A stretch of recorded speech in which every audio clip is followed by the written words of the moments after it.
Nabel Paonte from the season 5 po.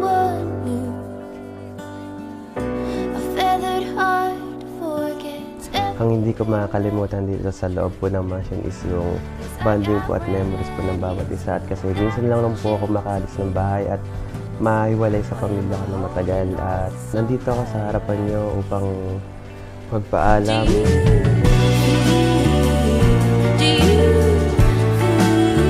Marami akong mga bagay na hindi malilimutan dito sa loob ng mansion, gaya ng mga experiences, mga bagong kilala mga content creators, at syempre yung mga nabuo kong mga memories with them.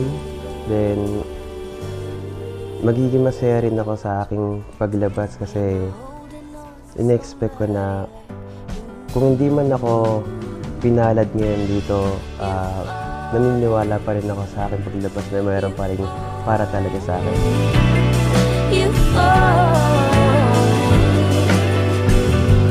Thank you, The House of Collab, and bye-bye!